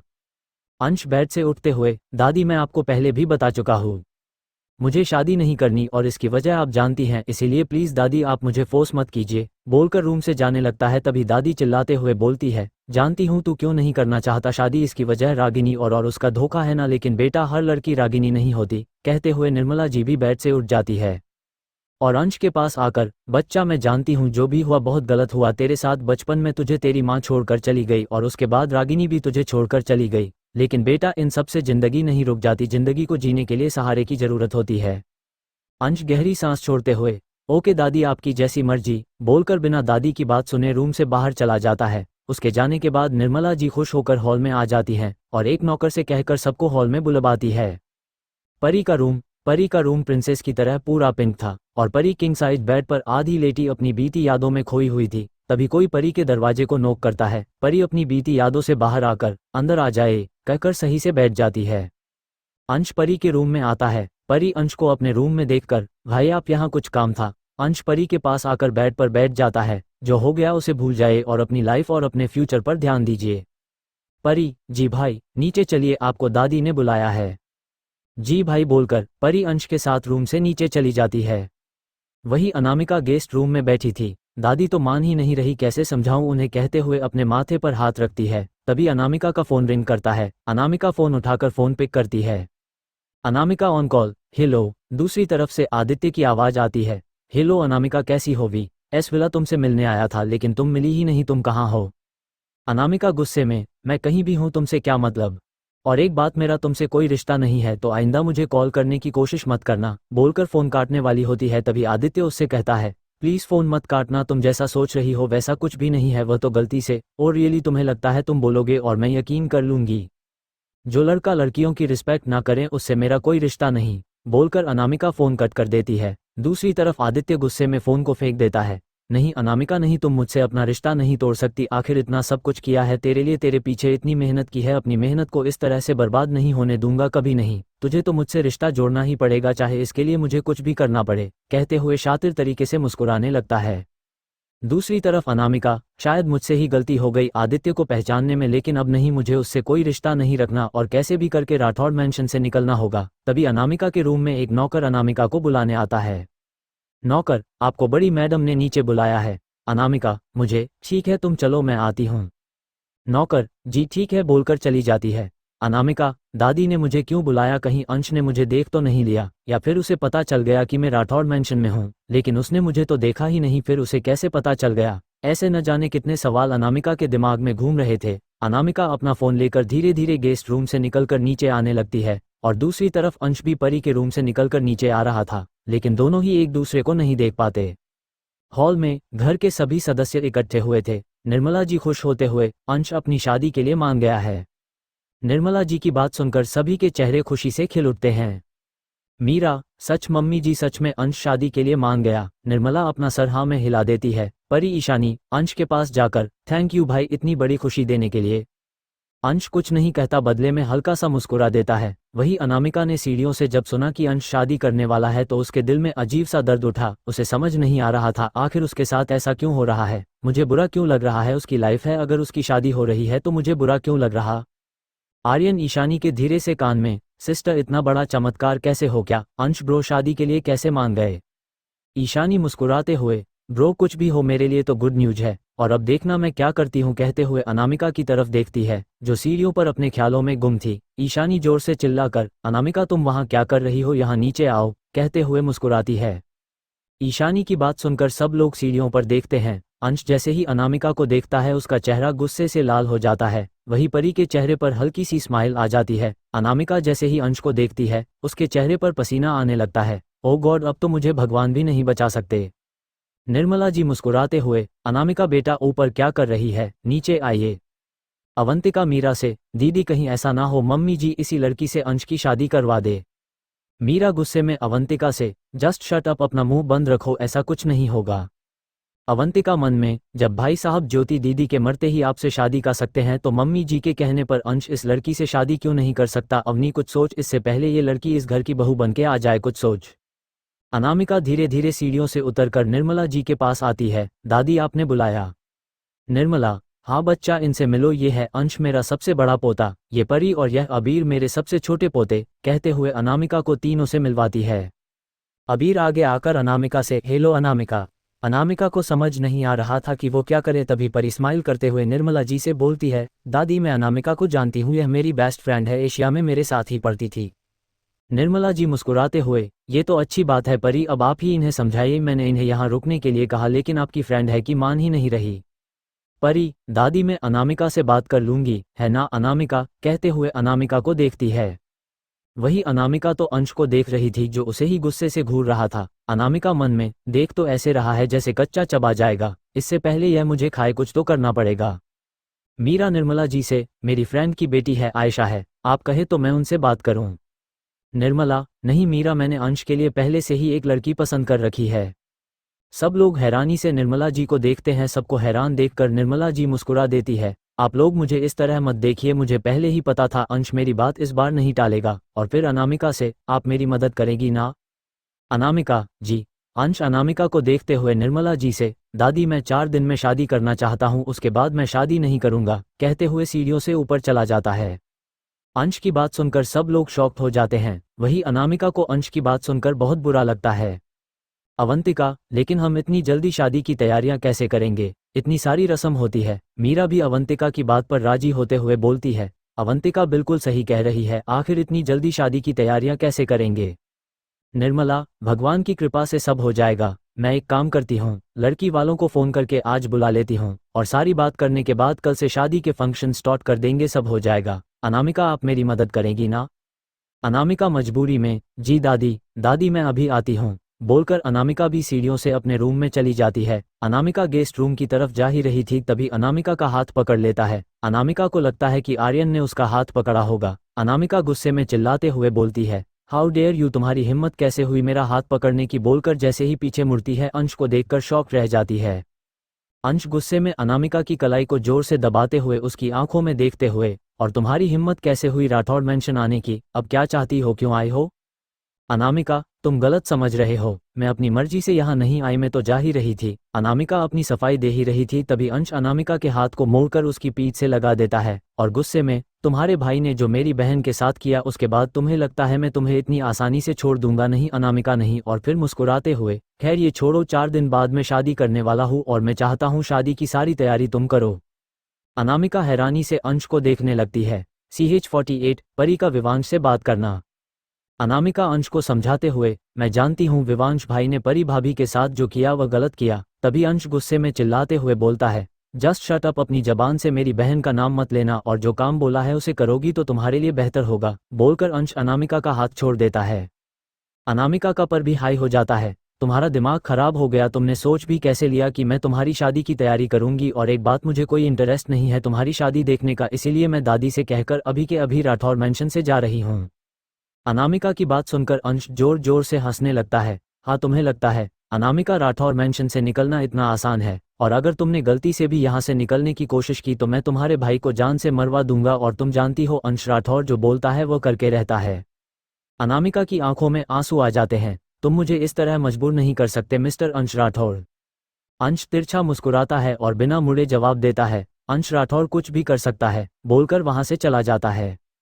अनामिका रोते हुए भागकर गेस्ट रूम में चली जाती है और दूर अंदर से लॉक करके बेड के सहारे जमीन पर बैठ जाती है। भगवान आप मेरे साथ ऐसा क्यों कर रहे हैं? पहले मुझसे मेरी मॉम डैड को छीन लिया, उसके बाद मेरी दी, और अब मेरे भाई क्यों? आखिर आप मेरे साथ ऐसा क्यों कर रहे हो? तभी अनामिका का फोन रिंग करता है। अनामिका अपने आंसू पोंछकर कॉल पिक करती है। दूसरी तरफ से आवाज आती है, बोलो तुमने क्या फैसला लिया है? दूसरी तरफ की बात सुनकर अनामिका को अंश की कही बातें याद आने लगती है और साथ ही अनामिका का चेहरा सख्त हो जाता है। मैं तैयार हूँ। दूसरी तरफ से आवाज आती है, गुड, मुझे यकीन था तुम मना नहीं करोगी। अनामिका, मजबूरी और बदला इंसान से क्या कुछ नहीं करा देता। अच्छा अब मैं रखती हूँ। दूसरी तरफ से आवाज आती है, लेकिन इसे करने के लिए बहुत खतरा है, तुम जानती भी नहीं। तभी अनामिका बीच में बात काटते हुए बोलती है, मुझे खतरों से डर नहीं लगता, इतने सालों में ये बात तो आप भी जान गए होंगे, और अगर खतरों से डर लगता तो मैं ये जॉब नहीं करती। अच्छा अब मैं रखती हूँ, जब तक मैं ना कॉल करूँ आप मुझे कॉल नहीं करेंगे, बोलकर फोन कट कर देती है। अनामिका गुस्से में, तुमने सही कहा मिस्टर अंश राठौर, तुम्हारी कैद से निकलना इतना आसान नहीं। कुछ घंटे बाद परी अंश को ढूंढते ढूंढते उसके रूम में आ जाती है। अंश भाई कहाँ है आप? बोलकर अंश को पूरे रूम में ढूंढने लगती है। अंश भाई कहाँ गए? परी खुद में ही बड़बड़ाती है। तभी अनामिका भी परी को बुलाते बुलाते अंश के रूम में आ जाती है। अनामिका परी से, परी भाभी सॉरी, मेरा मतलब परी, आपको दादी ने नीचे बुलाया है। परी, ओके मैं नीचे जाती हूँ, तुम प्लीज अंश भाई को बुला देना, मुझे उनसे कुछ बात करनी है। अनामिका अपना सर हाँ में हिला देती है। परी तुरंत अंश के रूम से चली जाती है। अनामिका वही रूम में रुककर हर एक चीज को ध्यान से देखने लगती है, शायद मुझे कुछ मिल जाए, बोलकर दूर अंदर से बंद कर लेती है और हर एक जगह की अच्छे से तलाशी लेने लगती है। आखिर में थक हार कर अनामिका बेड पर बैठ जाती है। शिट, ये तो कुछ भी नहीं है, इन 4 दिनों में कैसे कुछ ढूंढूंगी, सोचकर परेशानी में अपने माथे पर हाथ रखती है। तभी उसकी नज़र दीवार पर टंगी एक पेंटिंग पर जाती है। हाल में मेहमान आ चुके थे। एक औरत जिसकी उम्र 40 से 45 के बीच होगी। उस औरत ने ब्लू कलर की बनारसी साड़ी और उससे मैचिंग ज्वेलरी पहन रखी थी। वो औरत दिखने में काफी खूबसूरत थी। उस औरत का नाम माही खुराना। औरत के पति जिनकी उम्र 47 साल होगी, उनका नाम नील खुराना था। नील और माही की बेटी रूही जिसकी उम्र 22 साल थी। हाइट 5 फुट 2 इंच, गोरा रंग, काले लंबे बाल, गोरा रंग। रूही दिखने में काफी खूबसूरत थी। उसने ग्रीन कलर का फ्रॉक सूट पहन रखा था। बड़ी सी टेबल पर चाय नाश्ता रखा हुआ था। निर्मला जी खुराना फैमिली से सबको मिलवाती है। सबको रूही बहुत पसंद आती है। ईशानी आर्यन से एटीट्यूड में, ब्रो मुझे तो लगा था मॉडर्न टाइप होगी, लेकिन मुझे क्या पता था दादी ने भाई के लिए बहनजी टाइप लड़की ढूंढी है। आर्यन रूही को देखकर मुस्कुराते हुए, मुझे तो यकीन है ब्रो इस लड़की को रिजेक्ट कर देंगे। परी, आप लोग क्या बोल रहे हैं? मुझे तो रूही बहुत पसंद है, देखिए ना कितने अच्छे से बात कर रही है। ईशानी मुंह बनाते हुए, जो जैसा दिखता है वैसा होता नहीं, वो तो बाद में पता चलेगा कि भाई इस लड़की को रिजेक्ट करते हैं या एक्सेप्ट। निर्मला जी परी से, परी बेटा अंश कहाँ है? परी जवाब देने ही वाली थी, तभी उसे मेन गेट से अंश अपने असिस्टेंट आंग्रे के साथ आता हुआ दिखाई देता है। परी मुस्कुराते हुए, दादी भाई आ गए। निर्मला जी, अंश बेटा इधर आइए। अंश आंग्रे से, तुम यहीं रुको मैं अभी आता हूँ, बोलकर निर्मला जी के पास जाकर बैठ जाता है। निर्मला जी अंश से, यह मिस्टर नील है और यह इनकी पत्नी माही और यह है रूही। अंश रूही को देखकर भी इग्नोर कर देता है और दादी से, दादी मुझे कुछ जरूरी काम है, मैं अपने रूम में जा रहा हूँ, बोलकर सोफे से उठ जाता है। निर्मला जी, लेकिन अंश मेरी बात सुनिए।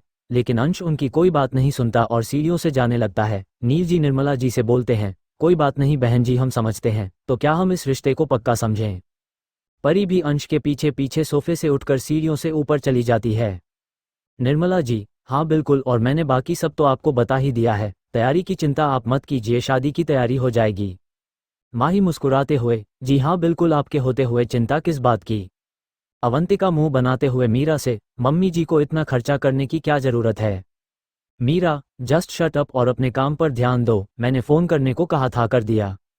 अवंतिका मन में, हे भगवान मैं तो भूल ही गई, अगर इन्हें पता चला तो 100 बातें सुनाएंगे। फिर मीरा की चापलूसी करते हुए, है दीदी आप कितनी सुंदर है, मेरा तो रंग काला पड़ गया, लेकिन आप कितनी सुंदर है, कौन सी क्रीम यूज करती है? मीरा गुस्से में, अपनी बकवास बंद करो, जो काम बोला वो हो गया कि नहीं? अवंतिका, आई एम सॉरी दीदी मैं भूल गई, लेकिन आप चिंता मत कीजिए, मैं अभी फोन कर दूंगी। मीरा गुस्से में, तुमसे एक काम ढंग से नहीं होता, अब आओ मेरे पीछे, बोलकर सोफे से उठ जाती है। अवंतिका भी मीरा के पीछे पीछे सोफे से उठकर उनके पीछे पीछे चली जाती है। वही अनामिका जल्दी से बेड से उठकर उस पेंटिंग को निकालने की कोशिश करने लगती है। तभी उसे परी की आवाज सुनाई देती है जो अंश से कुछ बोल रही थी। अनामिका जल्दी से पेंटिंग छोड़कर रूम से बाहर निकल जाती है, लेकिन जल्दबाजी में उसका ब्रेसलेट पेंटिंग निकालने के चक्कर में वहीं गिर जाता है। परी अंश के पास आकर, भाई निधि की कॉल आई थी, उसकी शादी है और वह मुझे बुला रही है। अंश बिना किसी एक्सप्रेशन के, आप जाना चाहती है तो आप जाए, लेकिन आंग्रे आपके साथ जाएगा। परी, भाई आप समझ नहीं रहे, निधि की शादी आपकी शादी वाले दिन है और मैं आपकी शादी मिस नहीं कर सकती। अंश, कोई बात नहीं, अगर आप जाना चाहती है तो आप चली जाएं, वैसे भी मैं आपको कहीं भेजने की ही सोच रहा था क्योंकि मैं नहीं चाहता आप इस माहौल में रहे और आपको बुरा लगे। परी नम आंखों से, नहीं भाई आप ऐसा क्यों बोल रहे हैं, मुझे बुरा नहीं लगेगा, इनफैक्ट मैं तो बहुत खुश हूँ, लेकिन भाई मुझे एक बात बताइए, आपने अनामिका के साथ क्या किया है, क्योंकि मैं जानती हूँ मेरा भाई गलत नहीं हो सकता, जरूर कोई गलतफहमी हुई है। अंश, आप अपने भाई को जानती है ना, फिर क्यों पूछ रही, आप जाने की तैयारी कीजिए, बोलकर अंश अपने रूम में जाने लगता है। परी भी अपने रूम में जाने लगती है, तभी परी को किसी के फ़ोन की रिंग सुनाई देती है। परी खुद से, ये तो अनामिका का फ़ोन रिंग कर रहा है, पर अनामिका है कहाँ, बोलकर गेस्ट रूम में जाने लगती है। परी गेस्ट रूम में आकर देखती है तो अनामिका कहीं नहीं थी और उसका बेड पर रखा फ़ोन बार बार रिंग कर रहा था। परी पहले तो सोचती है कि वह अनामिका को बता दे, लेकिन फ़ोन के बार बार रिंग करने से परी फ़ोन उठाकर कॉल पिक करती है। हेलो। दूसरी तरफ से विवांश कुछ बोलने वाला था लेकिन आवाज सुनकर चुप हो जाता है। ना परी कुछ बोल रही थी और ना ही विवांश, दोनों ही खामोश थे। दोनों का दिल बहुत जोर से धड़क रहा था।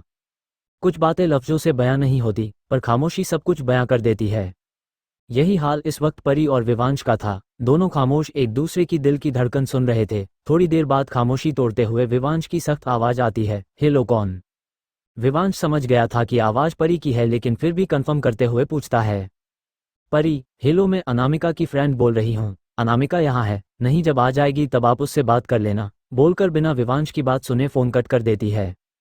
दूसरी तरफ विवांश अभी भी फ़ोन को कान पर लगाए हुए थे। यह आवाज़ तो परी की थी, लेकिन अनामिका का फ़ोन परी के पास कैसे हो सकता है। शायद मैं कुछ ज़्यादा ही सोच रहा, बोलकर फ़ोन को टेबल पर रख देता है और लैपटॉप पर अपना काम करने लगता है, लेकिन उसका ध्यान बार बार परी पर जा रहा था। वो फ़ोन उठाकर फ़ोन को ऑन करके फ़ोटो गैलरी में जाता है, जहां परी और विवांश की बहुत सारी फोटो थी। बहुत मिस करता हूं तुम्हें, लेकिन चाहकर भी तुमसे बोल नहीं सकता कि कितनी मोहब्बत करता हूं। लेकिन अब ये सब कहने का कोई फायदा नहीं, क्योंकि बहुत दूर हो तुम मुझसे और चाहकर भी मेरी आवाज़ तुम तक पहुंच नहीं सकती। आई एम सॉरी, जानता हूं मैंने जो किया तुम्हारे साथ बहुत गलत किया, तुम्हारा गुनहगार हूं, जबकि तुम्हारी तो कोई गलती नहीं थी, सारी गलती तो तुम्हारे भाई की थी। पर मैं क्या करता, मैं कैसे भी करके अपनी बहन को वापस लाना चाहता था और इसलिए मैंने तुमसे ज़बरदस्ती शादी की, और अगर तुम्हारे साथ ये सब नहीं करता तो तुम्हारा भाई कभी मेरी बहन को नहीं छोड़ता। आई एम सॉरी कहते हुए विवांश की आंखों में आंसू आ जाते हैं। वही परी की आंखों में आंसू आ जाते हैं। आप इतनी जल्दी मुझे भूल गए और मैं पागल कितनी भी कोशिश कर लूँ आपको भूलने की, लेकिन चाहकर भी आपको भूल नहीं पा रही। आपकी मोहब्बत तो एक मिनट में नफरत में बदल गई, लेकिन मेरा प्यार नहीं, मैं आज भी आपसे बहुत प्यार करती हूँ। CH49 एंगेजमेंट सेरेमनी और ब्रेसलेट। परी रोते हुए अनामिका का फ़ोन बेड पर रखकर जल्दी से अपने रूम में भाग जाती है। परी अपने रूम में आकर पेट के बल बेड पर लेट जाती है और रोते हुए खुद से कहती है, आखिर मेरे साथ ऐसा क्यों हुआ जिससे मैंने इतना प्यार किया, उसी ने मुझे धोखा दिया। आखिर क्यों, अगर इतनी ही नफरत करनी थी तो मुझसे प्यार का दिखावा क्यों किया, क्यों मेरी आपने इतनी केयर की, क्यों मेरी आदत बने, क्यों मेरी जिंदगी में आए, आखिर क्यों, कहते हुए रोने लगती है।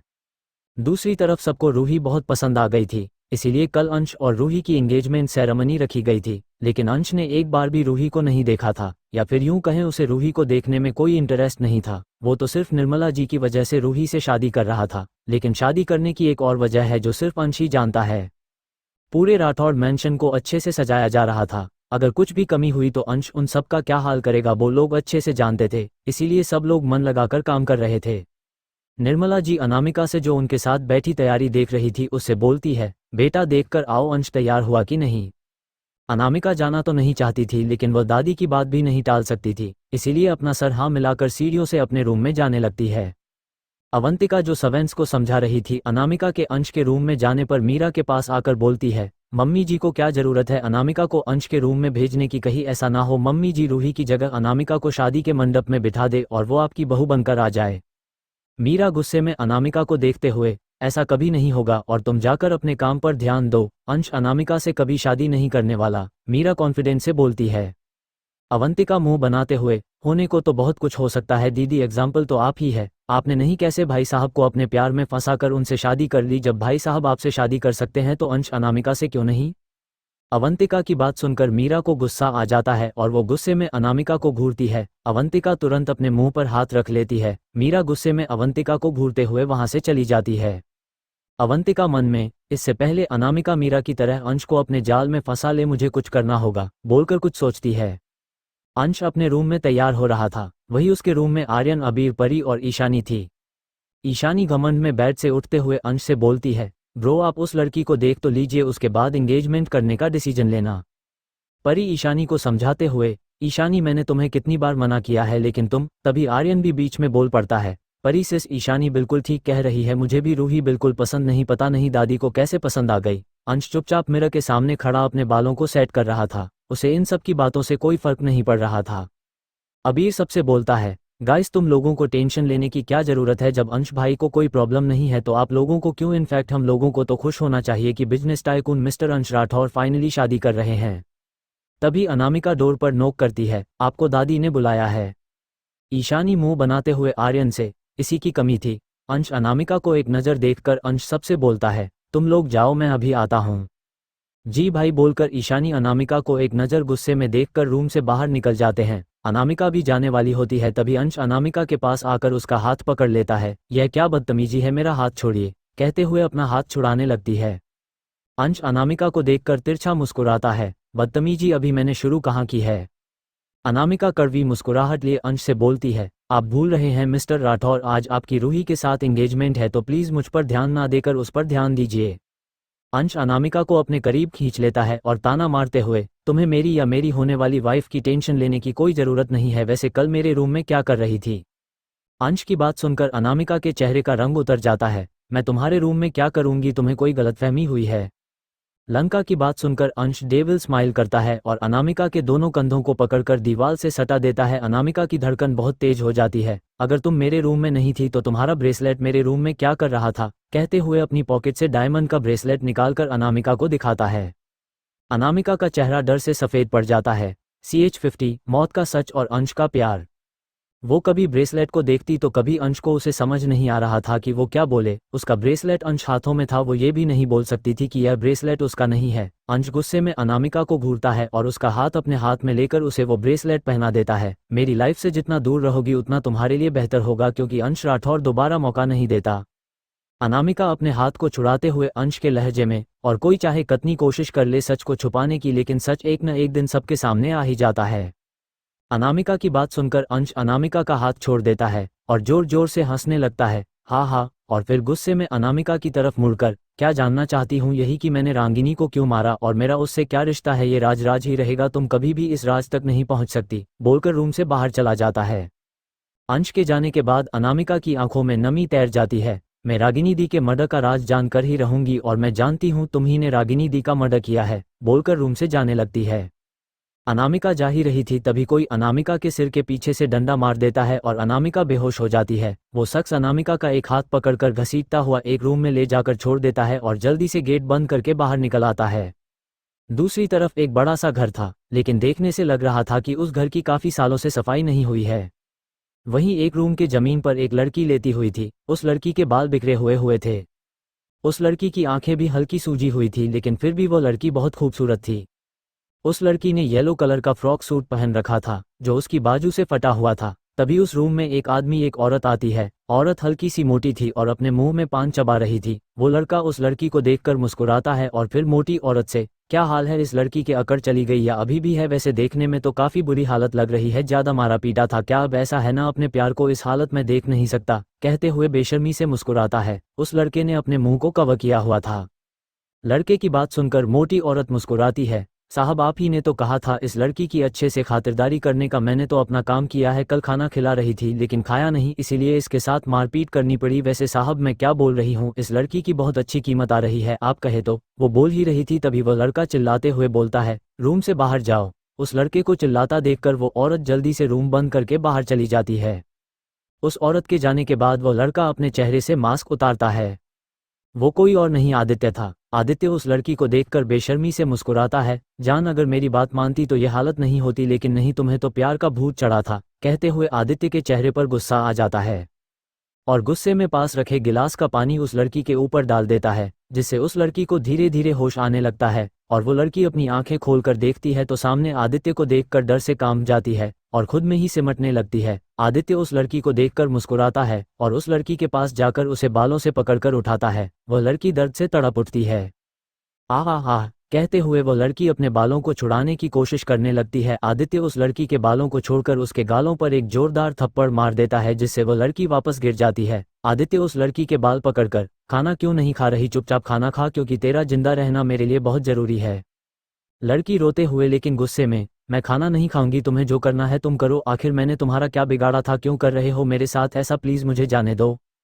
राठौड़ मैंशन में मेहमानों का आना शुरू हो गया था। थोड़े ही खास लोग थे जिनको निर्मला जी ने बुलाया था। अंश भी रेडी होकर सोफे पर बैठा था, लेकिन उसकी नजरें किसी को ढूंढ रही थी।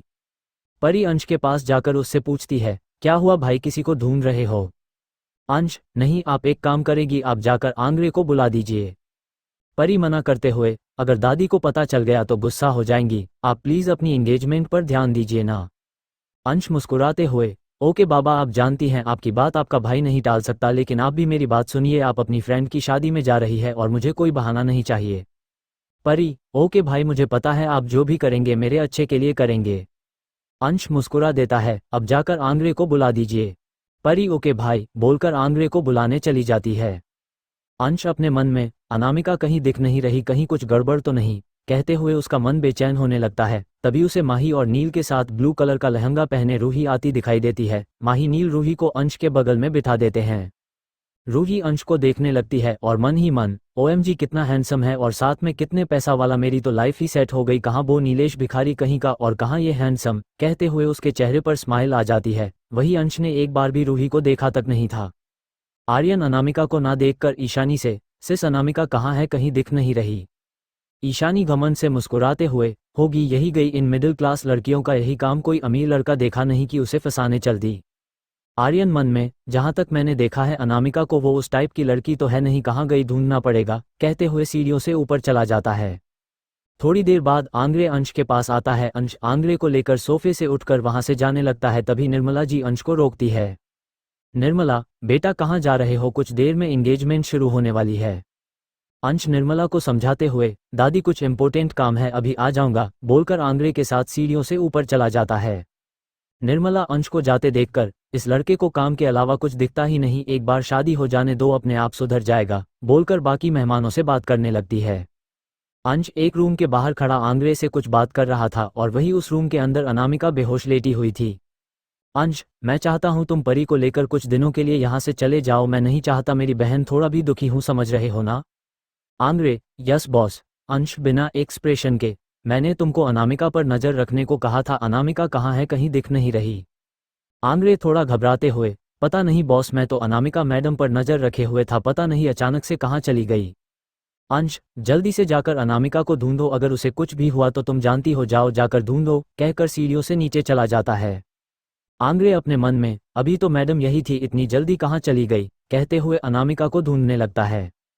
धीरे धीरे अनामिका को होश आने लगता है। अनामिका अपने सर पर हाथ रख के उठती है तो उसे कुछ धुंधला धुंधला याद आने लगता है, मैं यहाँ कैसे आई और मेरे सर पर डंडा किसने मारा, कहते हुए उठकर खड़ी हो जाती है।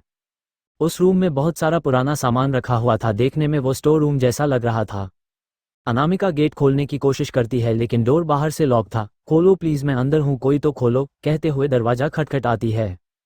लेकिन किसी को भी उसकी आवाज सुनाई नहीं दे रही थी। अनामिका का सर घूम रहा था लेकिन अनामिका हिम्मत करके खिड़की के पास जाकर उसे खोलने की कोशिश करती है। बहुत मेहनत करने के बाद आखिरकार खिड़की खुल जाती है, लेकिन विंडो खोलने के चक्कर में अनामिका के हाथ में चोट लग जाती है और उसके हाथ से खून निकलने लगता है। अनामिका अपने दर्द पर इग्नोर करके खिड़की से बाहर निकलकर नीचे जाने लगती है, लेकिन उसका सर घूम रहा था, इसी वजह से उसे कुछ भी क्लियर नहीं दिख रहा था और साथ ही उसके हाथ से खून भी बह रहा था। वही हाल में रिंग सेरेमनी का टाइम हो गया था। रूही अंश को रिंग पहनाती है। रिंग पहनाती ही सब लोग क्लैपिंग करते हैं। निर्मला जी अंश को भी दिल पहनाने का इशारा करती है। अंश के दिल में अनामिका की यादें घूमने लगती है, कैसे उसने अनामिका को रिंग पहनाई थी। रूही बेसब्री से अंश के सामने अपना हाथ आगे किए हुए थी, लेकिन अंश तो किसी अलग ही दुनिया में खोया हुआ था। परी अंश से, भाई रिंग। तब जाकर अंश अपनी दुनिया से बाहर आता है और रिंग के बॉक्स से रिंग निकालकर रूही के हाथ की तरफ बढ़ाता ही है, तभी उसकी नज़र सीढ़ियों पर खड़ी अनामिका पर जाती है, जो किसी भी पल गिरने वाली थी। अनामिका अंश जोर से चिल्लाता है और जल्दी से रिंग फेंक कर सीढ़ियों से अनामिका के पास जाकर उसे अपनी बाहों में भर लेता है। अनामिका की आंखें तुरंत ही बंद हो जाती है। सब लोग शॉक्ड होकर अनामिका और अंश को देखने लगते हैं, किसी को भी कुछ भी समझ में नहीं आ रहा था, आखिर अंश ने ऐसा क्यों किया है। अंश अनामिका के गालों को थपथपाते हुए, अनामिका अपनी आंखें खोलो और आंग्रे से जल्दी से डॉक्टर को बुलाओ, बोलकर अनामिका को अपनी बाहों में उठाकर अपने रूम की तरफ जाने लगता है। सब लोग हैरानी से अंश को देख रहे थे और वही कुछ मेहमान तो बातें भी बना रहे थे। निर्मला जी मेहमानों को जाने का बोलकर सब लोग अंश के रूम में जाने लगते हैं। वही आर्यन जो अनामिका को ढूंढ रहा था, अंश की बात सुनकर वह भी उसके रूम में जाने लगता है। अंश अनामिका को अपने रूम में लाकर बेड पर लिटा देता है। अनामिका की आंखें बंद थी। इस वक्त अंश के चेहरे पर अनामिका के लिए फिक्र साफ साफ नजर आ रही थी। दादी जब अंश के चेहरे पर फिक्र देखती है तो उनके चेहरे पर अपने आप ही स्माइल आ जाती है। आज वही फिक्र आपके चेहरे पर है जो कुछ सालों पहले रागिनी के लिए आपके चेहरे पर होती है, निर्मला मन ही मन सोचती है। उस लड़की की बात सुनकर आदित्य जोर जोर से हंसने लगता है और उस लड़की के बालों को छोड़ देता है। हाँ हाँ, तू मुझसे छूटकर कहाँ जाएगी? अपने प्यार के पास जिसके लिए तू मर चुकी है, या फिर अपनी फैमिली के पास जिसके लिए भी तू मर चुकी है? अब बोल कहाँ जाएगी? एक सेकंड। आदित्य अपने माथे पर एक अंगुली से टेप करता है, फिर कुछ सोचने की एक्टिंग करता हुआ मुस्कुराकर, अपनी बहन के पास जो तुम्हारी मौत का बदला तुम्हारे प्यार से ले रही, उसे लगता है अंश राठौर ने तुम्हारा रेप करके तुम्हें जान से मार दिया। और पता है तुम्हें मारने की वजह कौन सी है? क्योंकि उसे लगता है सॉरी, मैंने उसे बताया है कि तुमने अंश राठौर के इल्लीगल कामों का पर्दाफाश किया, इसीलिए अंश राठौर ने गुस्से में तुम्हारे साथ ये सब किया। और तुम्हें पता है तुम्हारी मौत का बदला लेने के लिए अनामिका ने अंश राठौर को मार दिया, ऐसा उसे लगता है। लेकिन सच तो ये है, अनामिका तो कभी उसे मारना नहीं चाहती थी, इसीलिए अनामिका को मोहरा बनाकर मैंने अंश राठौर को मार दिया। लेकिन पता नहीं अंश राठौर किस मिट्टी का बना है, कभी मरता ही नहीं। अब तुम सोच रही होगी यह सब मैं तुम्हें क्यों बता रहा, सोचा तुझसे कभी प्यार किया था और तू ही तो है जिससे मैं अपनी बातें शेयर कर सकता हूँ। अब तेरी बहन ने तो मुझसे रिश्ते तोड़ लिए, जैसा तुमने किया था आज वही तेरी बहन कर रही है। तुझे तो जिंदा छोड़ दिया, लेकिन तेरी बहन को नहीं छोड़ूंगा, उसके साथ तो सुहाग। कहते हुए उस लड़की की तरफ देखता है जो जमीन पर बेहोश गिरी पड़ी हुई थी। आदित्य उस लड़की को देखकर मुस्कुराता है और उठकर रूम से बाहर चला जाता है। हाल में उसे वही औरत दिखाई देती है। इस लड़की का अच्छे से ख्याल रखना, और एक बात, ये लड़की मेरी प्रॉपर्टी है, आइंदा ऐसा ख्याल अपने दिमाग में भी मत लाना। बेहोश हो गई है, जाकर खाना खिला दो, कहते हुए सनग्लासेस लगाकर वहां से निकल जाता है। आदित्य के जाने के बाद वो औरत खाना लेकर उस लड़की के रूम में चली जाती है। दूसरी तरफ राठौड़ मैंशन में अंश के रूम में फीमेल डॉक्टर अनामिका का चेकअप कर रही थी। अनामिका अभी भी बेहोश थी, वही अंश सोफे पर बैठा हुआ था। रूम के बाहर ईशानी आर्यन से, मैंने कहा था ब्रो, मिडिल क्लास लड़की ऐसी ही होती है, तुम क्या सोच रहे हो? आर्यन कुछ सोचते हुए, सिस याद है अंश ब्रो अपने कमरे में आने की इजाज़त किसी को नहीं देते, सिर्फ घर की फैमिली मेंबर को, और यहाँ तो ब्रो ने ना सिर्फ अनामिका को अपनी बाहों में उठाया बल्कि उसे अपने बेड पर भी लिटाया। तुझे कुछ अजीब नहीं लग रहा? ईशानी एटीट्यूड में, तुम्हें क्या लगता कि अंश भाई इस मिडिल क्लास लड़की से प्यार करने लगे हैं? आर्यन अंश को देखते हुए, हो सकता है। अवंतिका मीरा से, दीदी मैंने कहा था ना, लेकिन आपने मेरी बात नहीं मानी, देखा नहीं अंश ने कैसे उस अनामिका को अपनी बाहों में उठाया। मीरा मन में, अवंतिका सही कह रही है, लेकिन मैं ऐसा नहीं होने दूंगी, कहते हुए कुछ फैसला लेती है। परी अबीर से, भाई ऐसा नहीं लगता कि शायद अंश भाई अनामिका से प्यार करने लगे हैं? अबीर, परी तू भी जानती है अंश भाई के दिल में सिर्फ एक लड़की है, रागिनी, उसके अलावा अंश भाई किसी और लड़की से प्यार नहीं कर सकते। जब से रागिनी इस दुनिया से गई है अंश भाई की लाइफ में कोई लड़की नहीं आई, और रूही से शादी भी अंश भाई दादी की खुशी के लिए कर रहे हैं। इन सब की बातें रूही के दिल को तोड़ रही थी। मैं अंश को किसी का नहीं होने दूंगी, किसी का नहीं, बोलकर अपने रूम में चली जाती है। चेकअप करने के बाद फीमेल डॉक्टर अंश से बोलती है, मिस्टर राठौर आपकी वाइफ बिल्कुल ठीक है, बस कमजोरी की वजह से बेहोश हो गई थी, मैंने इंजेक्शन दे दिया, कुछ देर में होश आ जाएगा। अंश सिर्फ हम कहता है। डॉक्टर तुरंत रूम से चली जाती है। अंश अनामिका के पास जाकर बैठ जाता है।